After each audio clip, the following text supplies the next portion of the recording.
Charles Purcell presents. Hey, that's me, Charles Purcell. Thanks for tuning in today. I'm thinking... Oh, hi, Peter. How are you? I'm good. How are you?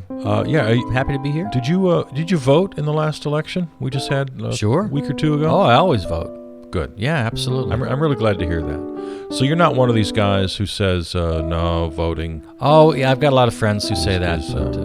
Yeah, some people don't vote, and I kind of understand the argument. Both parties Yeah, are, evil. they are. I agree. They're the same. Yeah, it's hard to vote. I mean, I have some sympathy for that. I'm not a Democrat. I'm not a Republican. I think they're both tools of corporations. I agree. Absolutely. And I don't like to vote for the lesser of two evils. I don't like that. But sometimes you have to. There's no getting around it. Put it this way. Here, a little analogy. If you're being held hostage Okay. by two really evil guys, and one of them just like punched you in the face, and the other one gouged your eyes out, and right. Grabbed you by the whatever, like tortured you. Yeah. I mean, Okay. if you had a choice, you'd choose the one guy, right? I mean, you're being held hostage anyway. The guy who punched you. You can spend the rest of your time plotting your escape and try and figure out how to kill these guys. Right. But in that moment, if they're giving you the choice, I'd choose for the guy who's going to punch me out. If they're giving you the choice. Does that make sense at all? Yeah, no, I get it. Because the guy who gouges out your eyes, of course, that's in this analogy, that's the Republicans, and they've gone off the charts crazy. I get it. So we have to vote against them. Vote. Everybody should vote. Come on, guys.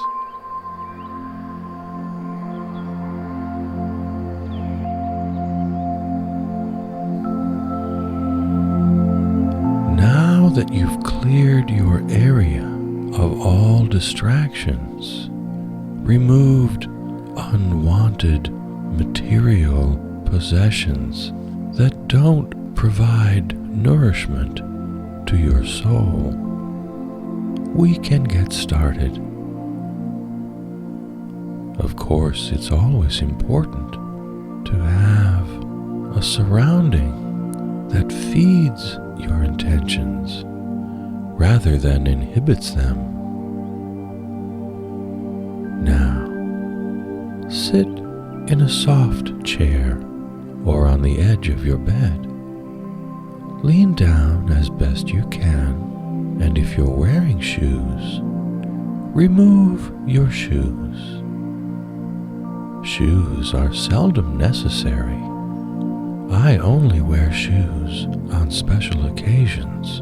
For instance, if I have to appear in court for some, domestic disturbance. I'm not saying I was charged. How do you know? Maybe I was the victim.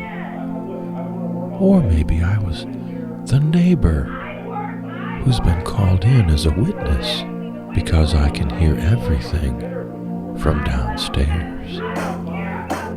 But that's neither here nor there. If you're wearing shoes, remove your shoes. Be sure to untie the laces first. People who take off their shoes without untying their laces are monsters. Speaking of monsters, if you remove your shoes while standing by placing the toe of one shoe to the heel of the other shoe and sort of prying them off from the back, well, I don't even know what to say about that. I don't know how your mother raised you, or maybe you were raised by some unscrupulous downstairs neighbors. Now that you've removed your shoes, are you wearing socks? Remove your socks. Do you need your long, reachy tool thing? You know, the one you got when you had hip surgery and you still use. You don't let other people know that you still use it. You keep it concealed on the far side of your bed. You know it's there, but no one else can see it. You use it throughout the day, but no one knows. go ahead and remove your socks. If you're having trouble bending down far enough to remove your shoes and socks, well, maybe that's why you're listening to this tape. If you need to, unbutton your pants, or snap, or zipper, you know what I mean. And if your stomach is too fat for you to bend down at all to deal with your shoes and socks, well, maybe that's why you're listening to this tape. This is getting a little into the weeds. Take a moment and breathe in and breathe out.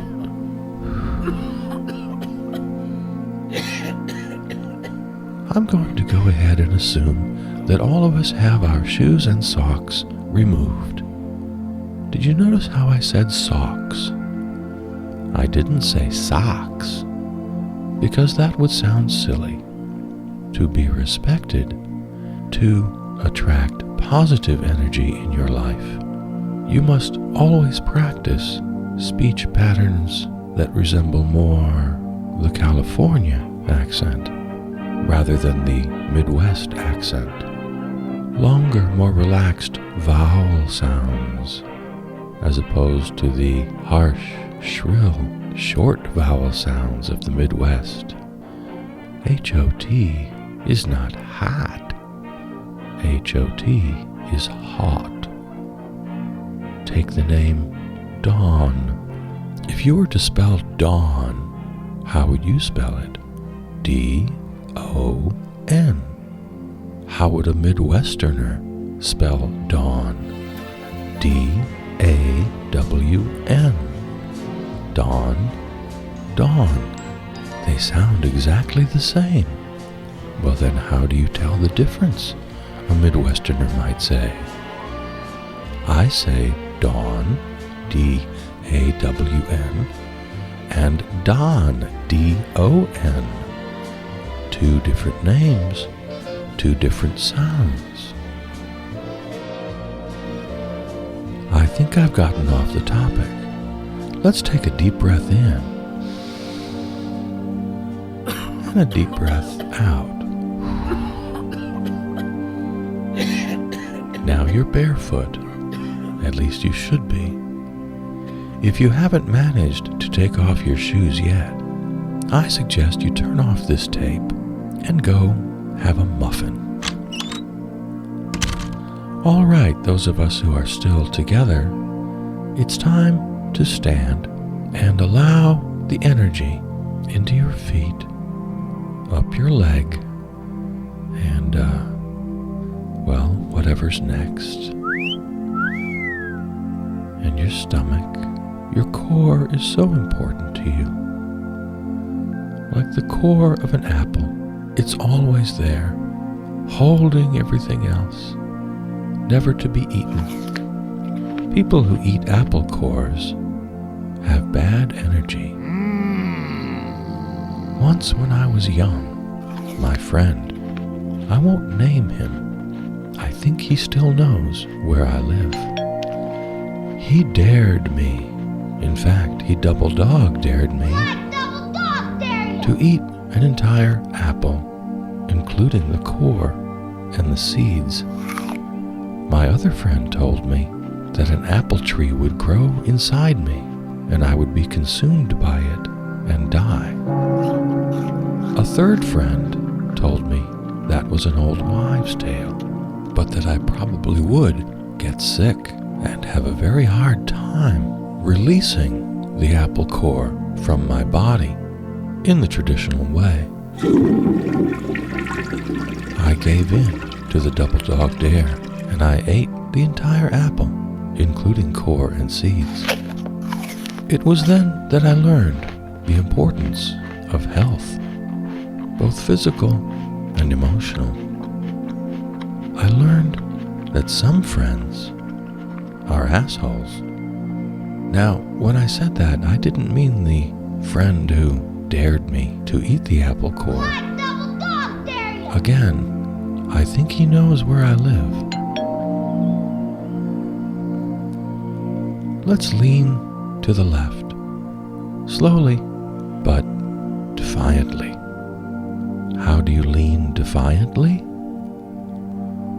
I'm not sure that word means what I think it means. I don't think it means what you think it means. But let's go with it.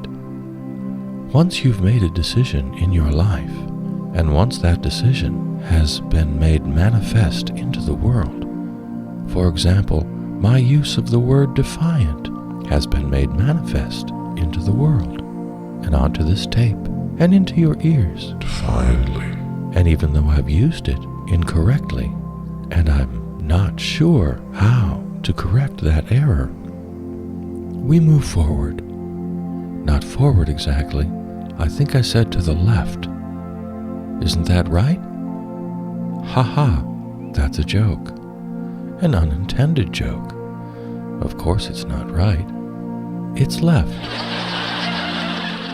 Humor has an important part in relaxation and in physical well-being. I heard a good one yesterday. Why did the chicken cross the alley? Because that's where the garbage cans are for weekly pickup, and he was taking out his garbage. Humor is in the eye of the beholder, or in this case, in the ear.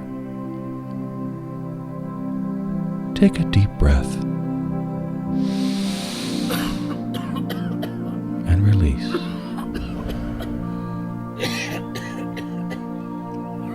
If you're standing, as I earlier instructed, good for you. If you've unsnapped or unbuttoned your pants, they may be falling around your hips at this point.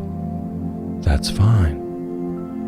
If you have company in the house, I hope your door is closed. If other people are in the house, your family, overnight guests, they're welcome to join. You could put this tape into a boombox so all could hear in a booming style. If you have a boombox and you have family or overnight guests who wish to participate in this relaxation and health benefiting tape, you may pause at any time.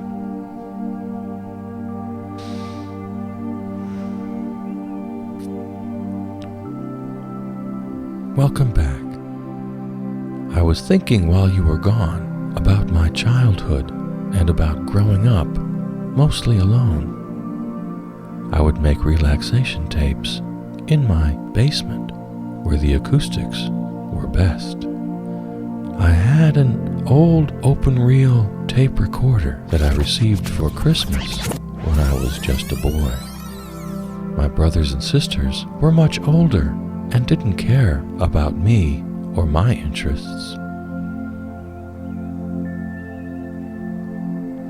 Are you still bending to the left, defiantly? Defiantly. Now straighten. Feel all the energy come from beneath and through and to and out. Your chest, your shoulders, your neck, and the top of your head. By the way, I forgot to mention, you should be standing outside on the grass in order for any of this to work. If you're not, say for example, you're standing on a rug, on a floor, on a second story, say in your bedroom. Come to think of it, I asked you to sit on the edge of a bed, didn't I? Well, that's my bad.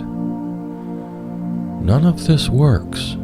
None of the healing energy will find its way through your body and soul, way up there, away from the earth. So, I guess, if you want to, maybe you should go outside and stand on grass. If you don't have grass, say you live in an apartment, maybe in a high-rise apartment, well then I'm not sure what to do for you. Maybe we'll come up with another tape for you. Relaxation and healing techniques for people who live in awful, horrible, congested cities. My particular bubble of white privilege assumes that you are in a nice house with a nice manicured lawn. My sunny optimism assumes that the weather where you are right now as I speak is lovely and warm. Of course, all of my assumptions are ridiculous. The odds are against all of that. So this was really just a big waste of your time. Now straighten. Breathe deeply. And exhale. Have a great day, filled with energy and purpose.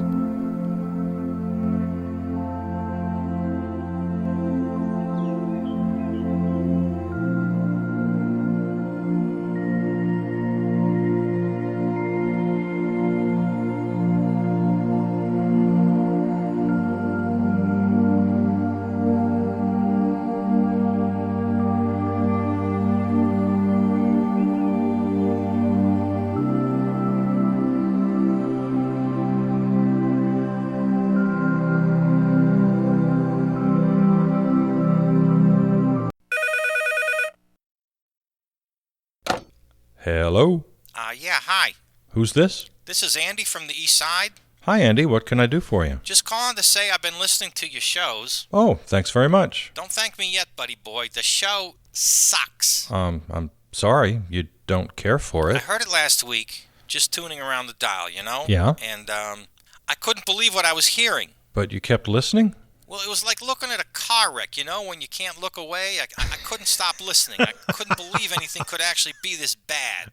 So I listened to the whole show, every minute, All right. thinking, well, it's got to get better, but each bit was worse than the last. I couldn't believe it. I guess the show's not for everybody. And then just when I think it can't get any worse, you finish the show with your little snarky commentary. Right. Who the hell are you? What gives you the right to spout your little opinions? Gee, Andy, you sound pretty angry. Is there anything I So can what do? I did was I went over to your website. Yeah. Yeah, I read your columns, and I saw you had links to all the past shows there, right? So Right, good. so I listened to the first show, Oh, great. thinking nothing can be this bad. It must have been just a bad episode, the one I stumbled onto. But geez, What? the first episode is as bad as the last, and then the second and the third. So you listened to more episodes? I listened to them all. I listened to all of them. Every one of them worse than the last. So you liked some better than others? Yeah, very funny, very funny. No, I didn't like anything about anything. Well, gee, Andy, I'd love to help you out here. I'm not sure what you want. I want to know what the hell. What the hell? Yeah, what the hell? Not sure how to answer that exactly. Let me ask you a question, Andy. Yeah. Why are you so angry about I don't know, this? but you make me so mad. Okay, all right. You couldn't just turn off the show and get on with your day? You know, And you tuned in again today. I tuned in. And you called me.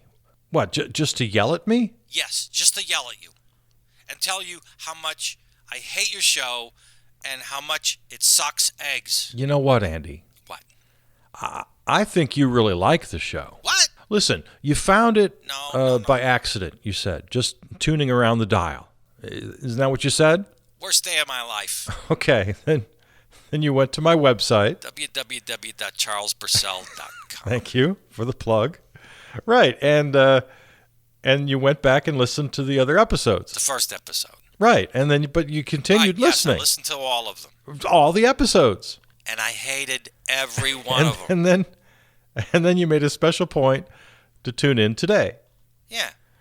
Wow, Andy, aren't you hearing this? You love the show. You are such a narcissist, Charles Purcell, and you're pretentious and full of yourself. You think you're so damn smart. You're not smart. You're an overeducated pseudo-intellectual who thinks he's better than everybody else, like you got all the answers. Well, you know, Andy, you might be right about all of that. Yeah, might be. I'm just producing a show here to share my thoughts and feelings, to create To serve some... your own ego. That's the only reason. Well, yeah, maybe, sure. Again, you know what? Yeah. You might be right. And then the rest of us have to listen to your BS. Again, Andy, nobody has to listen. But I do. Don't you see that? I do. Andy, you sound Oh, man. really upset. Seriously, I want to help. No, you don't. Right now, you just think I'm working, as a character. Like you can milk some emotion out of me. You're just using me to hook other people into listening to your show. That's not really what I do. Yes, it is. That sounds more like reality TV, You want me to cry? cooked up drama from some so-called real people. But really, it's all just drummed up by the writers and the producers. No, I'm just a character to you. You don't care about me. You're just using Seriously, me. I'm Andy, just a I don't character do on your that. show I right tell you now. what. Hang on. Yes, You're obviously hooked on my program. I'm not hooked on your stupid Okay. podcast. All right, I you hate it. hate Fine, you hate it. You hate the show. It's the worst.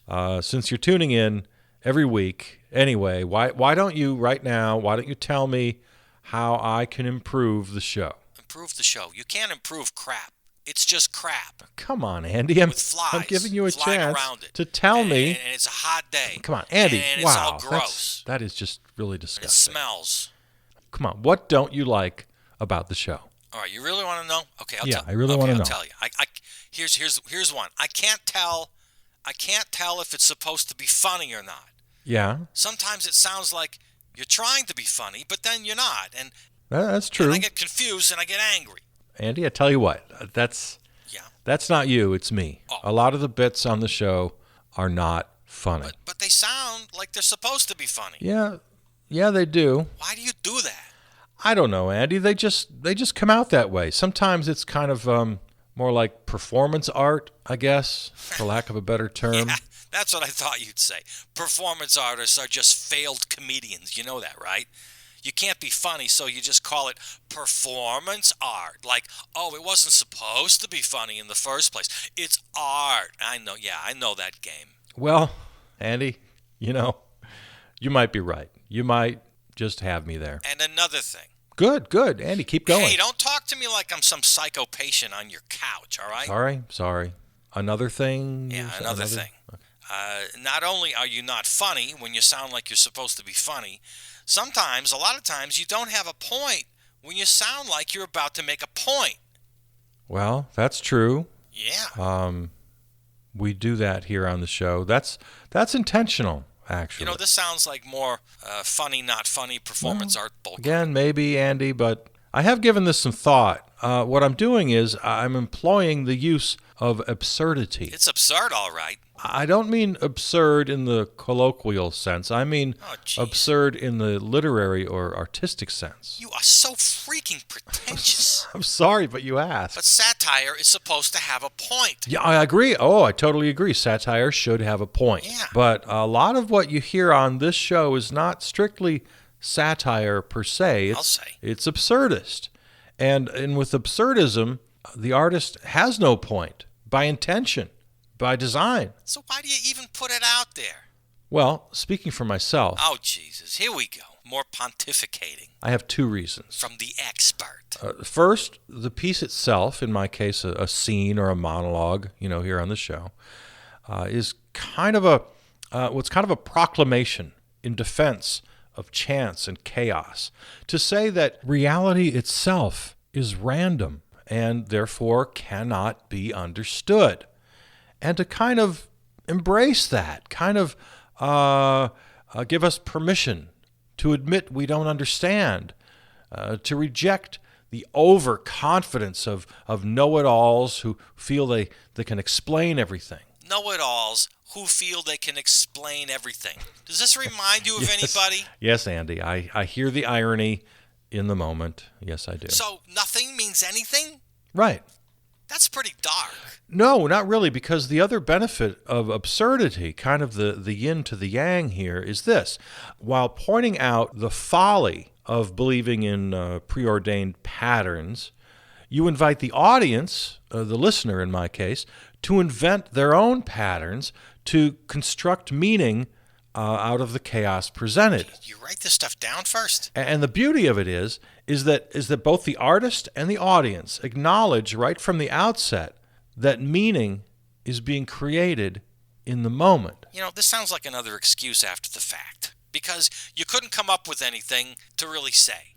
Andy, again, you might be right, but hear me out. And you said there's no meaning, and now you're saying there is meaning. Which is it? Well, there's no universal preordained meaning, but there is meaning created by the listener who can't help but look for patterns, construct meaning. It's just what we humans do. It's what we do. At least it's what we've always done. I don't know. Maybe that's changing with the omnipresence of technology and artificial intelligence and an oversaturation of media and instant information. I mean, maybe we're starting to lose that innate compulsion to create meaning, which is pretty scary. In fact, I think in our particular age, the use of absurdity in art may be more important than ever, so we can work on that muscle, so to speak, to maintain that ability we might very well be losing. But if everybody's got their own individual meaning, patterns that they've built themselves to construct a reality, well, then that's just chaos. How are we supposed to have any shared values? How are we supposed to have any rules, any laws, a society? Okay. Well, hopefully enough people will arrive at a consensus that we do need to live together, and more than just a Hobbesian state of nature, that it's in our own self-interest to have some rules. But absurdism rejects the idea that these ideas are predetermined, that they come down from on high somewhere, and acknowledges that they're malleable over time. I just think it's a much healthier and more useful way to frame things. I mean, we can never be absolutely certain that we're on the right path, but at least we're acting, we're moving forward together. You sound pretty certain of yourself in those dumb commentaries at the end of the show, Yeah, I suppose I do. I'm gonna say you're probably right again to criticize me there, Andy. Pretty probably preachy. Right. Yeah, I know. You should work on that. Yes. I'll work on that. Okay. Well, thanks for calling, Andy. Yeah. All right. Thanks for taking my call. Hope you keep listening. I don't know. This show really sucks. Well, just to see if it improves any. I doubt it. Okay, then. All right. Take care.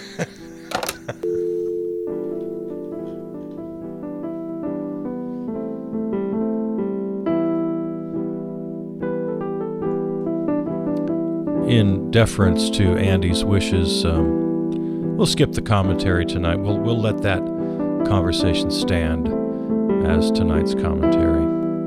Thanks to the CBP Ensemble, music by Peter Donalds. Thank you, Peter.